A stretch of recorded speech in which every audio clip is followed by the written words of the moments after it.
Hi folks, welcome back to the Dirt Hippie channel.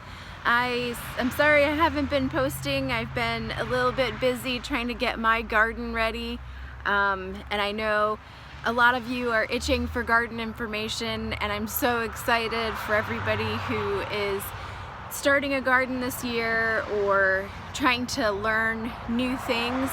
And I'm always here for for help. I may not get back to you right away, but I will do my best. So today I'm not really going to focus on my garden. I'm actually going to focus on a few things that I've found while I'm roaming around. Another thing that I do is forage, because I don't need to grow everything in my garden, and I'm not going to be able to. I don't have the space available to do that, but I do have the space available to grow quite a few things. But there's also some really great things that are growing out in the wild. And right now, if you're in the Mid-Atlantic area, there are two things that I want you to have a look at. One is purple dead nettle. It's this plant right here. If you want some greens and the grocery stores are out, this is one of a good one that you could pick, and it's full of vitamins. You can see the leaves sort of turn downward. It's got these little tiny purple flowers. It's actually a very pretty plant. It has a square stem. It is in the mint family. It doesn't really taste like mint though. It's more like lettucey, I would think. That's kind of what, yeah, more lettucey. Anyway, you can either use it in a salad. You can eat the whole thing. You can use it in a salad. You can use it for greens, cook them up. A lot of different ways you can use this, but it is edible, completely edible. You can just clip it off at the stem or just pick it. You can just really turn it over and use your thumb to pick it off. And I have these everywhere. And it's very common to see them in my yard first thing in the spring. Really, they're just so prolific right now. I could have about 20 salads. I could feed 20 people with the amount of dead nettle that's in my yard at this moment.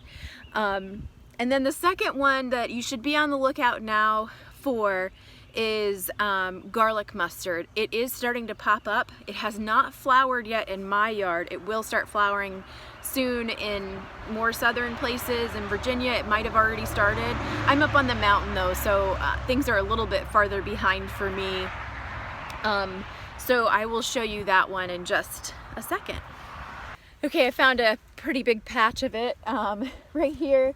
This is an area that I disturbed, and that's really common to see the garlic mustard coming in areas that have recently been disturbed, like you're trying to put in a patio, or you're trying to put in a garden area and you haven't quite gotten to it yet.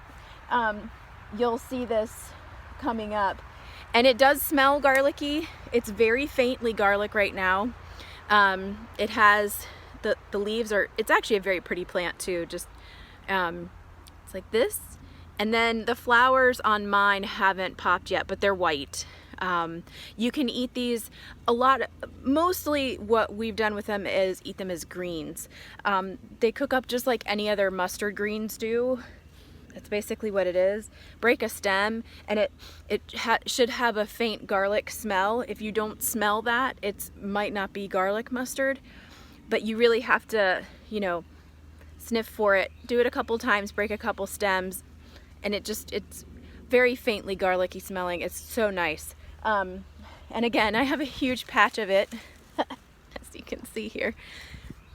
This is all garlic mustard right here, and it's all over this hillside. This hillside is problematic for a lot of reasons because the ground continues to get disturbed, and I always end up with invasives on this hillside, so I'm always battling them every year. This was here last year. It's just gotten more prolific. I took out some of the invasive wineberries, and now we have other things coming in. So, and I've had trouble with other things. But both the dead nettle and garlic mustard are not native, so feel free to take as much as you want. This isn't a situation where you forage and it's you know, leave some behind so that it can proliferate, unless you really dig that. I try to take it out as much as I can. It's actually really easy to pull up by the roots. It's a pretty easy plant if you're gonna do like a weed pull. It's one of the easy ones to target. I say that and then I can't get it up. But it's usually pretty simple to pull up. It's one of those few that it doesn't have a huge deep root on it. So those are two plants that you can forage right now. There's also, oh, we have chickweed too. That's a great one as well. So let's see what we can find here.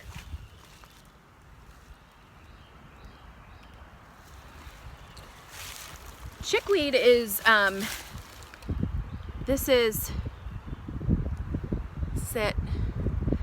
a little tiny white flower. Teeny tiny. See that? I don't even know if you can see it. Tiny white flower. There we go. And it's also full of nutrients and vitamins, so it's another one that you can readily pick and put in with your salads, or use it as a salad green. I don't see a lot of people cooking this one up. It's usually eaten fresh, but you know, hey, try out whatever you want with it. There are so many things in your yard that you can eat. I just encourage you to be sure that whatever you're eating is safe. If you aren't sure, don't eat it. And if you send me a picture, I may not be able to identify it with the picture that you've sent. Sometimes they're, you know, it's so particular, and I don't know all of the weeds, so unfortunately I'm not that well versed. I just know a few of the things that I can eat in my own yard as they come available. But those are the three that I would say right now are good to go. So chickweed, garlic mustard, you can pick it when it's young, you can wait if you want to, and then the purple dead nettle. Those are the ones that I would say you could eat right now, especially if you've gone to the grocery store and the shelves are bare and you're not able to find any greens. That might be a great way to get some vitamins and minerals.